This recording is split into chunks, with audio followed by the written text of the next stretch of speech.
Audio Jungle.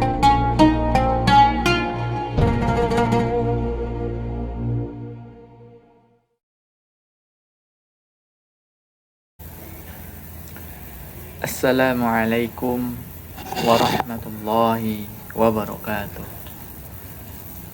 Alhamdulillahi rabbil alamin.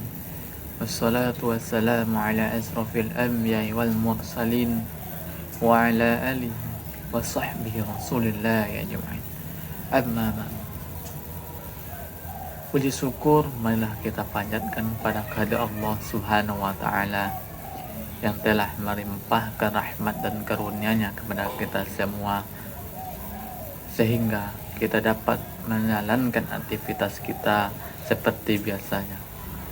Oleh karena itu, marilah kita mengucapkan alhamdulillah.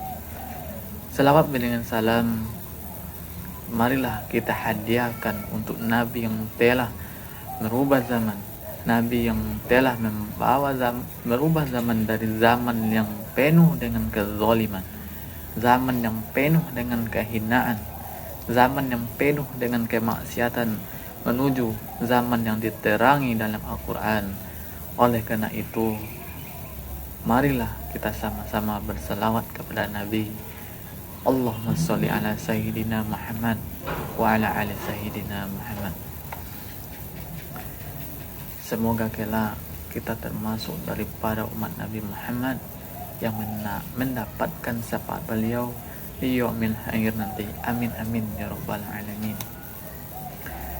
Baiklah, pada video kali ini saya akan coba menjelaskan suatu hadis yang menceritakan tentang balasan bagi yang disakiti oleh Nabi atau kesederhanaan Nabi, yang mana hadis ini diriwayatkan oleh Bukhari Muslim dari Abi Hurairah radhiyallahu anhu, yang mana bunyi hadisnya, haditsu Abi Hurairah radhiyallahu anhu qala qala Rasulullah sallallahu alaihi wasallam, Allahumma innama ana rajulun wa ayyuma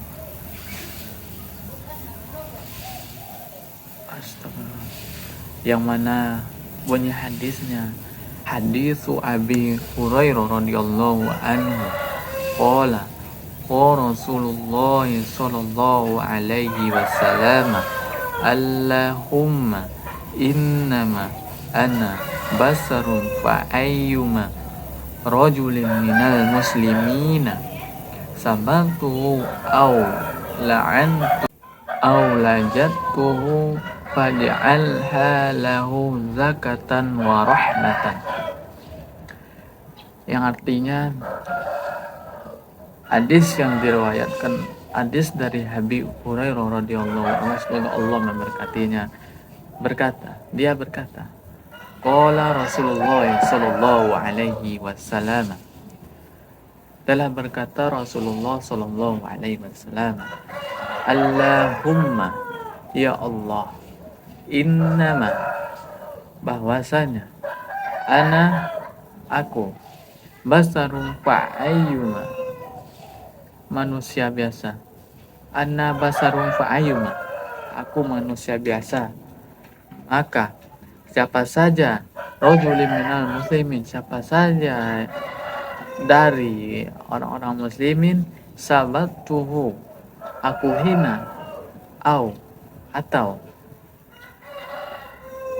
atau la'antuhu, atau aku laknat, atau jalattuhu, atau aku pukul dia, faja'alha, maka jadikanlah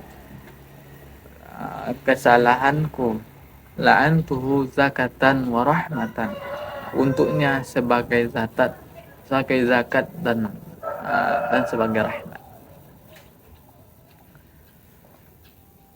Dari hadis ini dapat kita jelaskan bahwa hadis ini Rasulullah mengakui dengan sepenuhnya bahwasanya dia hanyalah manusia biasa. Karena itu siapa saja orang yang pernah dia sakiti atau pernah dari perbuatan beliau yang yang tidak baik atau pernah melaknat atau Rasulullah pernah memukul seseorang, maka itu akan dari semua kesalahannya itu nantinya Rasulullah menjadikan baginya sebagai zakat dan rahmat untuk orang yang disakiti oleh Rasulullah tersebut. Jadi di sini Nabi melihat betapa dia itu tidak ingin orang yang rugi karena kelemahannya sebagai manusia biasa. Dari ini kita mengetahui bahwasanya Nabi itu memiliki pribadi yang cukup baik, yang baik sekali, karena dia mengakui bahwa walaupun dia seorang nabi yang dijamin oleh Allah tidak akan pernah berdosa, tidak akan pernah bersalah, maka karena kesederhanaan dia, dia mengakui bahwasanya dia adalah manusia biasa yang tidak luput juga dari kesalahan. Maka dan dia berani mengambil resiko atas semua kesalahan yang Rasulullah lakukan, atau menanggung resiko atas perbuatannya, di mana kalaupun ada dari orang-orang muslimin yang dipukul, yang dari perkataan yang kurang baik pada beliau, ataupun Rasulullah melaknat beliau, Rasulullah menjadikan meminta kepada Allah bahwasanya adapun dari kesalahan dia tersebut nantinya akan menjadi zakat dan rahmat untuk yang disakiti oleh Rasul. Dan dari hadis ini kalau kita bawa ke dalam dunia pendidikan, tentunya untuk seorang guru, bahwasanya kita seorang guru harus memiliki kepribadian seperti ini, menjadi pribadi guru yang baik, yang mana guru itu tidak boleh menempatkan posisinya yang tidak tersentuh oleh kesalahan. Guru itu harus mengakui bahwa dia itu manusia biasa, karena kita seorang guru itu bukanlah seorang nabi. Tentunya kita seorang guru adalah seorang manusia biasa. Nabi saja, orang yang telah dijamin oleh Allah tidak akan pernah berdosa. Nabi saja mengakui bahwa dia itu manusia biasa, dan Nabi itu mengakui kalau dia itu manusia biasa yang dimana atas perbuatannya akan menyakiti atau menyinggung pasangan lain. Kalau kita seorang guru, tentunya kita adalah manusia biasa, udah pasti kita manusia biasa. Kita tidak sama dengan Nabi, kita tidak sama dengan Rasul. Tentunya kita akan memiliki kesalahan. Oleh karena itu, kita sebagai seorang guru tidak boleh berperilaku sebagai orang yang tidak tersentuh oleh kesalahan.